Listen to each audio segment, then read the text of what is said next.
کیونکہ عدلیہ کا تنازع کو ختم کرنا ہونا چاہیے، تنازعات کو ختم کروانا ہونا چاہیے، نہ کہ تنازعات کو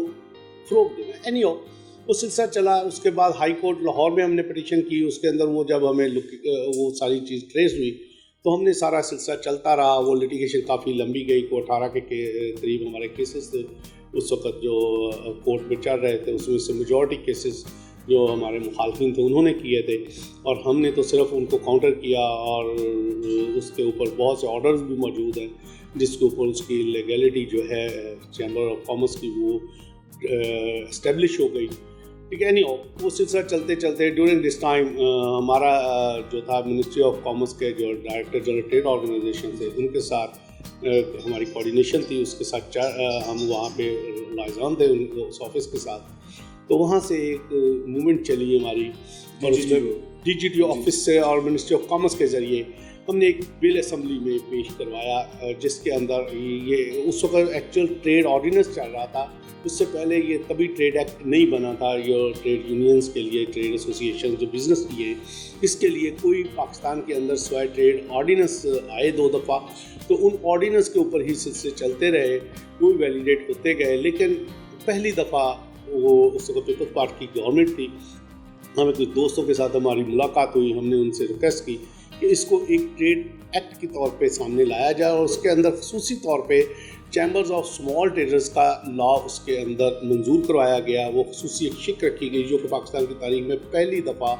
پاکستان کے ایوانوں کے اندر 1947 سے لے کر آج تک ایس ایم ای کی کوئی بات نہیں ہوئی تھی. تو وہ پہلا موقع تھا کہ اس کے اندر چیمبرز آف اسمال ٹریڈرز کا لا پاس ہوا جس کے اوپر ہمیں شناخت ملی, جس کی بدولت پھر ہم نے مارچ میں یہ جب رجسٹریشن مکمل ہو گئی اور اس کے اوپر پریزیڈنٹ کے سائن ہو گئے تو اس کے بعد سب سے پہلی اپلیکیشن جو تھی وہ فیصلہ آباد چیمبر آف اسمال ٹریڈر نے اس کو تمام ریکوائرمنٹ کو فلفل کرتے ہوئے وہاں پہ سبمٹ کرا دی. اس کی سبمیشن کے بعد ایک پروسیس ہوتا ہے. وہ ہمارے دوستوں نے فیصلہ آباد میں جتنے بھی ہمارے ساتھی تھے وہ 300 سے اباؤ اپنے اس کے ڈاکومنٹ جو جمع کرانے تھے اپنے ممبران کے پراپر ان کے پروفائل دینے تھے, ان کے ٹیکس ریٹرن دینے تھے. اس لا کے اندر کچھ ایسی چیزیں ڈالی گئی جس سے عام جو بزنس کمیونٹی کے جو ٹریڈرز باڈیز تھی وہ لائسنس لینے کے لیے اتنی جلدی ایلیجیبل نہیں ہو سکتی تھی. لیکن الحمدللہ ہم نے وہ فلفل کیا. ہمیں وہ بہت اس کے اوپر ٹف ٹائم ملا. مخالفین نے بہت کوشش کی کہ وہ ہم کو نہ ملے. لیکن الحمدللہ اینڈ آف دا ڈے ہم نے جون 2013 میں یہ لائسنس لیا اور اس کے بعد باقاعدہ فیصلہ آباد chamber of small trader small industry کی پہلی باڈی ہے جو federation of Pakistan chamber of commerce کے ساتھ بھی ایفیلیٹڈ ہوئی. وہاں ہم نے رجسٹریشن کرائی. چونکہ ہمارا لا یہ کہتا ہے کہ جب لائسنس ملتا ہے تو اس کے بعد ایس ایس سی پی میں بھی انرولمنٹ کرانی ہوتی ہے. ہم نے اس کے بعد ہم نے ممبرشپ لینی ہوتی ہے پی سی سی آئی کی. تو وہ ساری چیزیں ہم نے پراپر کرنے کے بعد اس کو بھرپور طریقے سے آگے بڑھا. جی ماشاء اللہ بہت بڑی اچیومنٹ ہے اور یقینی طور پر آپ سمیت دیگر آپ کے تعلق بہت جام شانی سے. اور اس وقت تو یہ سب بتائیے کہ پاکستان میں کتنے اسمال چیمبر کام کر رہے ہیں؟ میں پھر آپ کو تھوڑا کریکٹ کر دوں کہ یہ چیمبرز آف اسمال ٹریڈرز ہیں, اسمال چیمبر نہیں ہے. اسمال چیمبر اور کنسیپٹ ہے, چیمبرز آف اسمال ٹریڈرز اور ہے کیونکہ یہ چیمبرز ہیں اسمال ٹریڈرز کے اور کاٹیج انڈسٹری اسمال انڈسٹری کے. تو لہٰذا اس کا جو ایکچوئل اس کا 9 چیمبر پاکستان میں کام کر رہے ہیں. تو الحمدللہ اس میں سے میجورٹی جو ہماری الائی ہے, ہماری ساتھی ہے, ہمارے ساتھ مل کے فیڈریشن کے الیکشن میں بھی ہم ہر سال اپنا ایک وائس پریزیڈنٹ الیکٹ کراتے ہیں اور اللہ کا شکر ہے کہ اس کا میں گروپ لیڈر ہوں. ان سب کو ایز اے لیڈ کرتے ہوئے میں ایک جو ہے اپنا وائس پریزیڈنٹ ہر سال کراتے ہیں ہم فیڈریشن سے, جو کہ صرف اور صرف پورے پاکستان سے ایک وائس پریزیڈنٹ کی سیٹ ہے قانون کے مطابق جو ٹریڈ ایکٹ میں ہے. اس کے تحت وہ جو ہمارا نمائندہ جو ہمارا ممبر وہاں پہ منتخب ہوتا ہے تو پورا سال پھر پورے پاکستان کے جو چیمبرز اور اسمال ٹریڈرز ہے یا ایس ایم ای سے تعلق رکھنے والے کاروباری افراد ہیں ان کی خدمت. اس میں بھی جس طرح چیمبر آف کامرس ہے انڈسٹری میں 2 کلاسز ہیں, اس میں بھی 2 کلاسز ہیں یا ایک ہی ہے؟ نہیں, ہماری ایک ہی کلاس ہے کیونکہ وہ چیمبرز آف کامرس کے اندر تو ایک ایسوسیٹ ہے, ایک کارپوریٹ ہے. تو ہمارا تو کارپوریٹ کے ساتھ تعلق ہی نہیں ہے, لہٰذا ہماری تو ہے ہی ایک ٹریڈ کلاس ہے اور وہی اسی کے اندر سارے چلتے ہیں. اس میں چھوٹی انڈسٹری بھی آ جاتی ہے, اس میں ٹریڈرز بھی آ جاتے ہیں, ہر قسم کا بزنس اس کے اندر پارٹ. جی یہ سب آپ نے کاٹیج انڈسٹری کی بات کی. جو حالیہ وبا جو کرونا وائرس کی وجہ سے معیشت جو ہے وہ ضرور حالی کا شکار ہے، اور ایون پاکستان ہی نہیں پوری دنیا کی معاشی جو صورتحال ہے وہ انتہائی ضرور حالی کا شکار تھی اور کریٹیکل پوزیشن میں تھی۔ آپ کیا سمجھتے ہیں کہ اس وقت پاکستانی معیشت کس نہج پہ کھڑی ہے اور اس کی بہتری کے لیے کیا اقدامات کیے جا سکتے ہیں؟ میں یہ سمجھتا ہوں کہ کووڈ-19 جو ہے ایک ایسی وبا تھی، ایک ایسا عذاب الہی تھا کہ اس سے دنیا تو بہت متاثر ہوئی، لیکن یہ پاکستان کے لیے شاید باعث رحمت بن کے آ گیا کہ پاکستان کو اس کے اندر بہت سی جو ہے اس کے اندر میں سمجھتا ہوں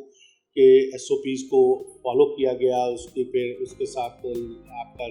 لائف سٹائل جو ہے وہ بالکل تبدیل ہو گیا۔ اس کے ساتھ ساتھ کاروبار کے اندر بھی بہت سا ہوا۔ کچھ ایسے کاروبار ہیں میری نظر میں سمجھتا ہوں کہ خاص کر وہ SME سے بلانگ کرتے ہیں لوگ، جو بہت برے حال میں چلے گئے، بہت ڈسٹرب ہو گئے، بہت زیادہ ان کے کاروبار دیوالیہ پن پہ چلے گئے، تو ابھی بھی وہ لوگ اس سے سنبھل نہیں پائے۔ لیکن اس دوران میں سمجھتا ہوں کہ گورنمنٹ آف پاکستان اور خصوصی طور پر اسٹیٹ بینک آف پاکستان نے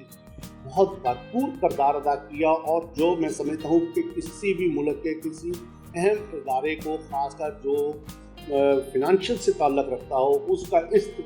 بر وقت اس کے اندر مداخلت کرنا اور بر وقت ایسی اسکیمیں انٹروڈیوس کرانا جس سے تاجروں کو اور بینیفٹ ہو اور چھوٹی انڈسٹری کو سہارا ملے، یہ بہت اہم کام تھا، جس کے لیے ہم نے 28 مارچ کو گورنر اسٹیٹ بینک صاحب کو ایک خط لکھا، اور اس کے فوری ساتھ ہم نے اسی دن ہم نے جب پرائم منسٹر کو لکھا تو ود ان 3 days اس کے اوپر باقاعدہ ایک اسکیم آ گئی پاکستان کی تاریخ کی پہلی روزگار اسکیم۔ پھر اس کے اندر بہت سے اس کے خد و خال میں بہت سی ایسی چیزیں چھپی تھی جو SME کو سپورٹ نہیں کر رہی تھی، تو ہم نے اس کے اوپر باقاعدہ بار بار ان سے لاغان کیا۔ اس کے اندر ہم نے فوکل پرسن مقرر کروائے، ہم نے اس کے اوپر ان کے جو نمائندے تھے یا مختلف شہروں میں جو آفسز ہیں اسٹیٹ بینک کے، ان کے چیف مینیجر سے لے کے ان کے پراپر جو ریلیٹڈ SME سے وابستہ جو ان کے ڈپارٹمنٹ تھے، ان سب کے ای میل، موبائل نمبر، پہلی دفعہ پاکستان کی تاریخ میں یہ ہوا کہ چیف مینیجر کا ٹیلی فون نمبر آن ایئر کروایا گیا، لوگوں کو دیا گیا، عام صارف کو دیا گیا، جس کے اندر ہر چیمبر اور ایک کلاس ایسوسیشن کے دفتر میں وہ اسٹینڈنگ موجود ہے رکھائی گئی، جو آج بھی میرے آفس میں موجود ہے، اور ان کی ویب سائٹ پہ وہ چیزیں لگوائی گئی، جس سے یہ ہوا کہ ایکچوئل جو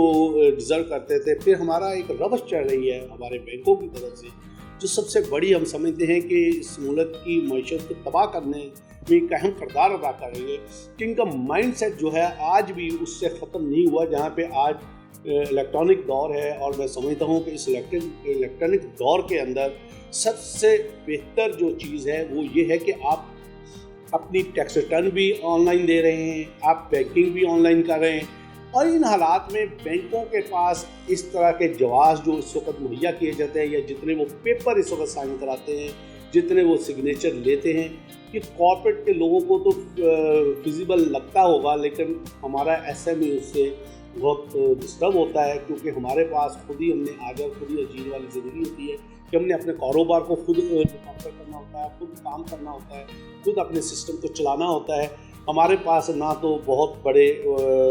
جو فنانس مینیجر ہوتے ہیں، نہ ہمارے پاس لیگل ایڈوائزر اسٹرانگ ہوتے ہیں جن کو ہم بڑی فیسیں دے سکیں، تو لہٰذا ان چیزوں کو مد نظر رکھتے ہوئے ہماری بار بار ابھی بھی ہم اس کے اوپر کام کر رہے ہیں، اور ابھی بھی کل ہم نے SME کلینک کا افتتاح کیا ہے فیصل آباد میں۔ پہلی دفعہ اسٹیٹ بینک آف پاکستان نے اس کی ابتدا کر دی ہے، اور وہ پہلا پروگرام ہے پاکستان کا جو SME کلینک کا کنسیپٹ اس لیے ہم نے دیا اس کو، جس میں سمجھتا ہوں اسٹیٹ بینک فیصل آباد کے وہ جو آفیشلز ہیں، ان کے chief manager, deputy chief manager, ان کے جو SME کو ہینڈل کرتے ہیں، مقصود صاحب ہیں، کیسر صاحب ہیں، انہوں نے مل کے ایک آئیڈیا فلوٹ کیا کہ ہم کیوں نہ، جب میں بار بار ان کو اس بات پہ اکساتا تھا، جب بار بار جا کے ان سے شکوہ کرتا تھا کہ بینک ہمیں انٹرٹین نہیں کر رہے، ہمارے ممبران کو ہمیں پراپر طریقے سے وہ رسپیکٹ نہیں دی جا رہی جو کارپوریٹ کو دی جاتی ہے، فنڈز ان کو دیے جاتے ہیں، ہمیں جو SME کے لیے اسٹیٹ بینک آف پاکستان نے مخصوص اسکیمیں دی ہیں، وہ فنڈ دینے کی بجائے یہ آفر کرتے ہیں کہ ہم ریگولر فائبر پلس والے پہ جائیں جو ان کی اپنی پروڈکٹ ہوتی ہے، وہ اس کو ترجیح دیتے ہیں. لہٰذا اس کے لیے ہمیں خصوصی پہرا دینا ہوگا تاکہ ہمارے ممبران کو صحیح معنوں میں اس سے فائدہ حاصل ہو. جی انرجی کرائسس کے حوالے سے بتائیے کہ کوئی اس وقت انرجی کرائسس کا دور ہے، اور دوسرا گورنمنٹ نے ابھی سے موسم سرما آنے سے پہلے ہی گیس کے شارٹ فال کا بھی اندیہ دے دیا ہے. تو کیا سمجھتے ہیں کہ اس وجہ سے انڈسٹری مزید پرابلم کا شکار نہیں ہو جائے گی؟ یقیناً میں سمجھتا ہوں کہ یہ بڑا لمحہ فکریہ ہے ہمارے لیے، اور خاص کر حکومت پاکستان کو اس موقع پہ باقاعدہ پہلے سے تیاری رکھنی چاہیے تھی کہ وہ گیس امپورٹ کرتی، LNG کو امپورٹ کرتے اور اس کو بر وقت انجیکٹ کرتے سسٹم میں، تاکہ یہ بحران سے دوچار نہ ہم ہو پاتے. اور اس وقت دنیا میں بڑی فیزیبلٹی بھی ہے، بڑا اچھا انوائرمنٹ بھی ہے بزنس کا، اور خاص کر پاکستان کے اندر. دنیا تو اس وقت لاک ڈاؤن میں ہے موسٹلی، اور آج بھی کورونا کے اثرات جو ہے پوری دنیا کو لپیٹے ہوئے ہیں. اور یہ اللہ کا خاص کرم ہے، میں سمجھتا ہوں بلیسنگ ہے اس پاک ذات کی، کہ ہمارا جو پاکستان ہے اس سے بہت زیادہ محفوظ ہے. الحمدللہ ہم یہ سمجھتے ہیں کہ دنیا نے جہاں پہ دنیا کی بڑی بڑی معیشتیں بیٹھ گئی، جہاں پہ ہمارے نیبر کنٹریز کے اندر آپ دیکھیں گے تو وہاں بھی حالات بہت برے ہیں، لیکن یہ اللہ کا خاص کرم ہے کہ ہمارے لوگوں کے وہ باوضو رہنا، ان کا روزانہ اٹھ کے نہانا، اور ان کا باقاعدہ اس پہ جو ہے اللہ تبارک و تعالیٰ کے احکامات پہ عمل کرنا، یہ وہ چیزیں ہیں جس کی بدولت الحمدللہ ہمارا ملک اس سے محفوظ رہا. اس کے بعد گورنمنٹ نے اپنا کردار ادا کیا، مختلف اداروں نے اپنا کردار ادا کیا. تو ان حالات میں اگر آپ پر وقت امپورٹ کرتے تو یقیناً یہ جو آنے والا بحران ہے اس سے ہم بچ سکتے تھے. لیکن پرابلم یہ ہے کہ حکومت کے پاس جتنے بھی اس وقت ان کے جو اسپوکس مین یا متعلقہ اداروں کے سربراہ بنا کے بٹھائے ہوئے ہیں، خصوصاً ان کے وزیر مشیر جو ہیں، یہ میں سمجھتا ہوں کہ پرائم منسٹر آف پاکستان کو ان کی آنیسٹی پہ کسی کو شک نہیں ہے، ان کی حب الوطنی پہ کسی کو شک نہیں ہے. لیکن خدا را اپنے ساتھ وہ ٹیم لگائیں جو آپ کے الیکٹڈ لوگ ہیں، جو محنت کر کے آگے بڑھنا چاہتے ہیں، وہ ینگ نوجوان ہیں، ان کو لائیں. آپ نے وہاں پہ ایسے لوگوں کو انجیکٹ کیا ہوا ہے، ایسے لوگوں کو وہاں پہ عہدے دیے ہوئے ہیں جو اس ملک کی لوٹ مار میں اپنا مقام رکھتے ہیں، اور یہ چیزیں سامنے آ چکی ہیں، عیاں ہو چکی ہیں. ان کے اپنے ان چیزوں میں تعلق ہے، ان متعلقہ فیلڈ میں کچھ نہ کچھ ان کی الزامات ہیں، اور اس طرح کے لوگوں کو میں سمجھتا ہوں آگے نہیں لانا چاہیے. حکومت کو، وزیر اعظم کو ایسے لوگوں کو لے کے آئے جن کا کردار صاف ہے، جو کسی بلیم میں نہیں ہے، تاکہ وہ پراپر طریقے سے آنے والے وقت کی پہلے سے تیاری کریں تو ہم اس بحران سے بچیں. ادروائز کیا ہوگا کہ اس وقت جتنا پاکستان کے پاس ایکسپورٹ کا آرڈر ہے، جس حد تک ہماری ایکسپورٹ بہتر جا رہی ہے، جتنا فارن ٹریڈ کے ساتھ ہم ریونیو فارن ایکسچینج لا رہے ہیں پاکستان اس وقت، تو وہ اگر خدا نخواستہ یہ بحران آیا، ہمارے وہ آرڈر کینسل ہو گئے، ہمیں اس سے دھچکا لگے گا. نہ صرف دھچکا لگے گا بلکہ ہماری معیشت ڈسٹرب ہو جائے گی، جو اپنے پاؤں پہ بہت ملکوں کو سمجھ کے مقابلے میں ہماری معیشت بہتر ہوئی ہے، اپنے پاؤں پہ کھڑی ہوئی ہے، اور بڑے عرصے کے بعد یہ چیز ہوئی. اچھا میاں ظفر اقبال صاحب، سولر انرجی کے حوالے سے مجھے معلوم ہے کہ آپ کافی جانکاری رکھتے ہیں، اور جس آفس میں اس وقت ہم یہ انٹرویو ریکارڈ کر رہے ہیں یہ بھی اپروکسیمیٹلی سولر انرجی پہ ہی چل رہا ہے. تو اس حوالے سے اس ٹیکنالوجی کے آپ تفصیلی ذرا بتائیے گا کہ ہمارے ناظرین اور بالخصوص تاجر و صنعت کار لوگ وہ کس طرح مستفید ہو سکتے ہیں اس ٹیکنالوجی سے. جی تقریباً آج سے 7-8 سال پہلے جب بہت زیادہ یہ انرجی کے ایشوز چل رہے تھے تو میں نے اس وقت ہی یہ سولر کے اوپر کام کیا، سولر کو ایک اپنے بزنس کا حصہ بنانے کی بھی کوشش کی. لیکن بدقسمتی یہ ہے کہ پاکستان کے اندر ایجوکیشن کی کمی اور اویئرنیس کی کمی کی وجہ سے، اور سب سے بڑا جو ہے گورنمنٹ کی پوسٹ حاصل نہ ہونے کی بنا پہ میں اسے کوئٹ کر گیا. تو اس دوران میں نے یہ اپنے گھر کے اوپر بھی اور آفس کے اوپر بھی سولر لگایا، اور آج الحمدللہ مجھ سے جب بحران ہوتا تھا، کئی گھنٹے بجلی بند ہوتی تھی. آپ نے انڈسٹریل سیکٹر میں بھی تجربہ کیا ہے؟ جی بالکل ڈیفینیٹلی میں یہ بتا رہا ہوں نا آپ کو. تو میں نے اس وقت جو تھا، مجھے جو بھی دوست آتے تھے پوچھتے تھے کہ جی سارے اندھیرے میں بیٹھے ہیں، گرمی میں بیٹھے ہیں، آپ کیسے بیٹھے ہیں؟ تو میں کہہ رہا تھا الحمدللہ میں نے اپنی جنت خود بنائی ہوئی ہے. تو یہ ایک ایسی جنت تھی کہ جہاں میرے ایئر کنڈیشن چلتے تھے، میرا آفس چلتا ہے، میرا سارا سسٹم اس کے اوپر چلتا ہے. ابھی گورنمنٹ نے دیکھیں، میں بار بار کہتا ہوں کہ اسٹیٹ بینک آف پاکستان کی ایک اسکیم ہے 6%، جس کے اندر 2% اسٹیٹ بینک لے رہا ہے اور 4% وہ لے رہا ہے جو فیسیلیٹیڈ بینک ہے، جو وہ فنڈ. لیکن وہ ایک فیزیبل نہیں ہے. اس کی ریکوائرمنٹ پوری کرنا نہ انڈسٹریل چھوٹے کے لیے فیزیبل ہے، نہ ایک گھر کے لیے فیزیبل ہے. تو اس کے لیے میں نے بارہا تجاویز دی ہیں کہ آپ اس سسٹم کو اپنی ڈسکوز کے ساتھ شیئر کریں، اپنی ڈسکوز کو جو ہے اس بات پہ ایکٹیو کریں کہ وہ فنڈ اسٹیٹ بینک کا 2% پہ خود اٹھائے. اس میں بینکوں کو آپ نکال دیں، کیونکہ فنڈ اگر وہ بینک کے ذریعے آپ سب ڈسٹریبیوٹ کرتے ہیں فنڈ، تو وہ آپ کیوں نہیں اپنے ڈسکوز کے ذریعے اس کو ڈسٹریبیوٹ کر لیتے؟ تو وہ اس کے بجائے 2% چارج لے. ڈسکو جو بھی ہے، جیسے فیسکو ہے، لیسکو ہے، میپکو ہے، ایسکو ہے، یہ ساری کمپنیز ہیں. یہ وہ پیسے اٹھا کے ہر گھر، ہر چھت کے اوپر، ہر بزنس جو اینٹی ہے اس کے اوپر، اپنی چھت کے اوپر، اس کی چھت کے اوپر وہ سولر لگا کے اس کو ریورس میٹر آج کل آ گئے ہیں جو آپ کو آن لائن سسٹم مہیا کرتے ہیں، اس پہ لے آئے تاکہ لوگوں کی ریکوائرمنٹ ختم ہو اور یہ انڈسٹری کو آپ بجلی دیں. وہ پورا دن جتنا میرا خیال ہے کہ پاکستان کے اندر اگر 11 نہیں تو 10 مہینے میں گارنٹی کے ساتھ کہتا ہوں کہ ماشاءاللہ سورج اتنا شدت کے ساتھ اپنی توانائی دیتا ہے کہ جس کو ہم ضائع کر رہے ہیں اور غلط کر رہے ہیں، اس سے آپ کی انوائرمنٹ بہتر ہوگی. لیکن بدقسمتی یہ ہے، میں پھر وہی بات کروں گا کہ کارپوریٹ کے لوگوں نے وہ کیپچر کیا ہوا ہے کہ انہوں نے وہ بجلی ان کو بیچنی ہے. انہوں نے معاہدے ایسے کیے ہیں، ایسی گورنمنٹوں کے ساتھ ایسے معاہدے کیے ہیں. جب قائد اعظم سولر پارک کا انسٹالیشن ہو رہی تھی تو میں اس وقت بیٹھ کے یہ باتیں کرتا تھا. یہاں نجم شاہ سے فیصل آباد ڈی سی او رہ کے گئے تھے. مجھے ان کے ایک بہت قریبی دوست کے ساتھ میرا بحث ہوئی لاہور میں، مجھے آج بھی یاد ہے. انہوں نے کہا جی وہ بہت کمپیٹنٹ ہیں، وہ بیٹھیں گے وہاں پہ تو اس کو فیزیبل کروا لیں گے. میں نے کہا یہ ممکن ہی ہے کہ ریگستان کے چولستان کے اندر آپ جا کے سولر لگاؤ اور ڈسٹ کے ساتھ وہ بھر جائے. یہاں پہ تو لوگ اپنی چھت کے اوپر لگا ہوا سولر صاف نہیں کرتے کئی دن. تو یہ وہ چیز ہے، سولر کو ایکچوئل اگر آپ نے استعمال کرنا ہے تو اس میں کو ہفتے کے اندر 2 دفعہ آپ نے پانی کے ساتھ اس شیشے کو صاف کرنا ہے، کیونکہ جب گاڑی کا شیشے کے اوپر آپ کے دھول ہوگی تو آپ کو نظر نہیں آئے گا. تو اسی طرح جب سولر کا جو سیل ہے اس کے اوپر ڈسٹ آ جائے گی تو وہ سورج سے وہ توانائی آپ کو نہیں دے گا جو اس کی ضرورت ہوتی ہے، اس گھر کی یا اس انڈسٹری کی یا اس بلڈنگ کی. لہٰذا اس کے لیے تھوڑی سی کیئر کرنی پڑتی ہے. اگر یہ کر لیا جائے تو میں سمجھتا ہوں کہ اس سے اچھا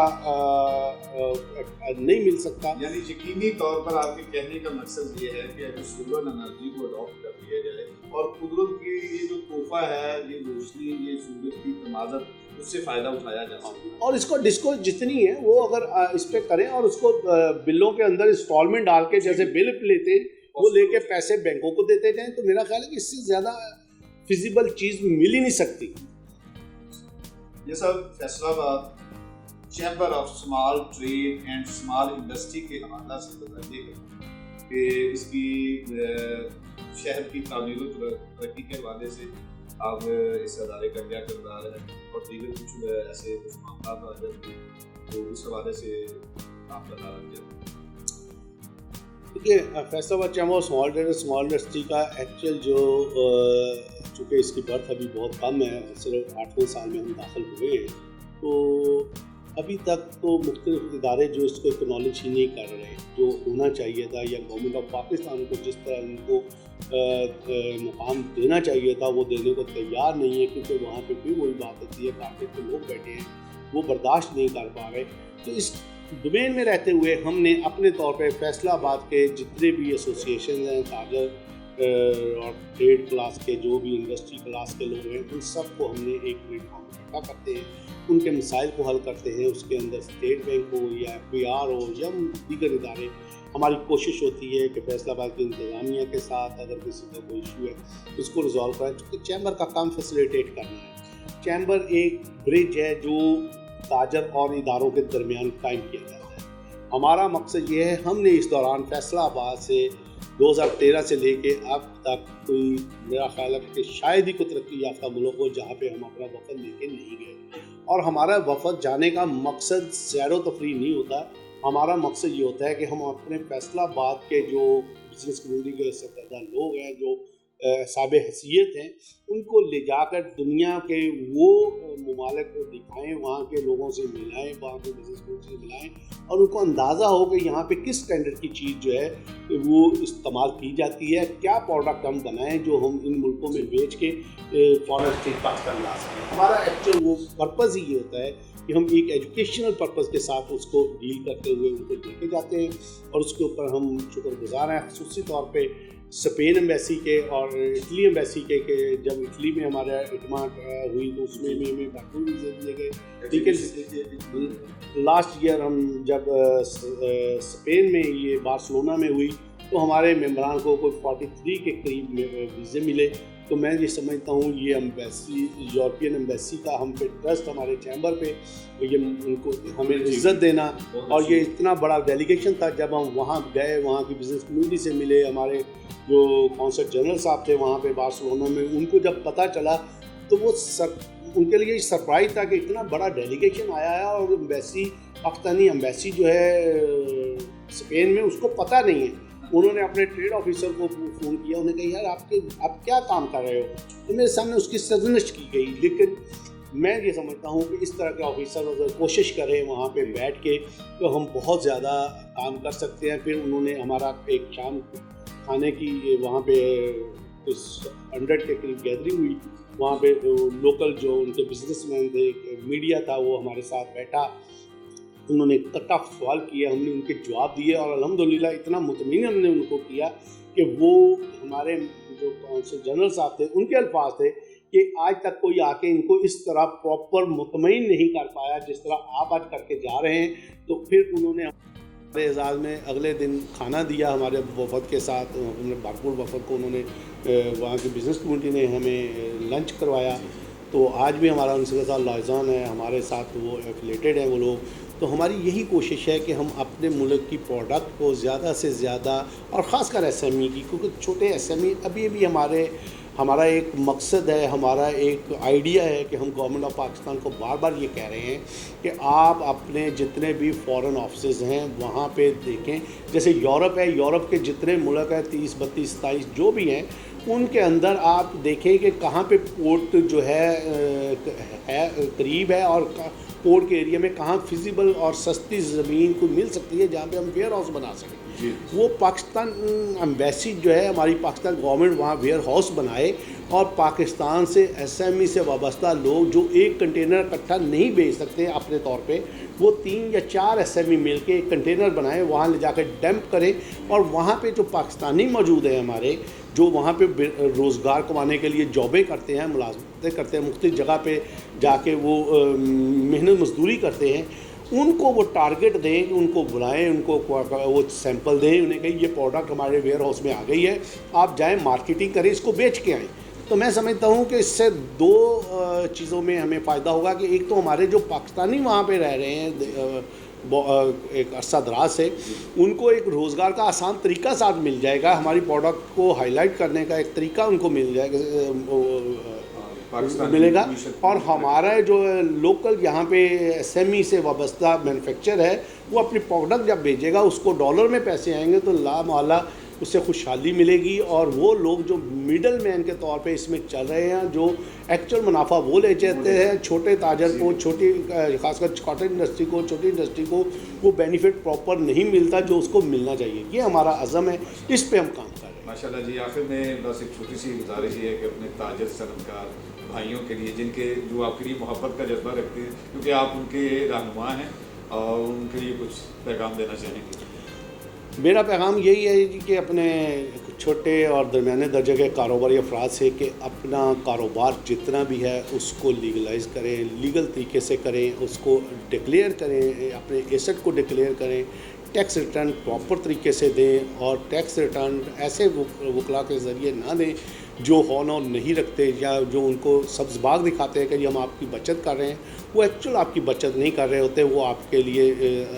پرابلم کریٹ کر رہے ہوتے ہیں کہ آپ کو جتنا بھی کاروبار کرنا ہے اس کو ڈکلیئر کریں اپنا زیادہ سے زیادہ، جو تاکہ گورنمنٹ آف پاکستان کو ٹیکس بھی جائے، اور پھر آپ بہتر طریقے سے دنیا کے کسی بھی ترقی یافتہ ملک کا ویزا لینے کے لیے جب آپ اپنے ڈاکومنٹ سبمٹ کریں گے تو یقیناً آپ کو عزت کے ساتھ ویزا بھی ملے گا، آپ کو پریشانی بھی نہیں ہوگی، آپ دنیا بھی گھوم سکیں گے. اور یہ دنیا بہت خوبصورت ہے، اس کو گھومنا چاہیے، اس کو جا کے دیکھنا چاہیے تاکہ آپ کے کاروبار میں اضافہ ہو، ملک کے ریونیو میں اضافہ ہو. انہی الفاظ کے ساتھ میں آپ کا شکریہ ادا کرتا ہوں کہ آپ نے مجھے موقع دیا. اور جی تو ناظرین، یہ تھے میاں ظفر اقبال،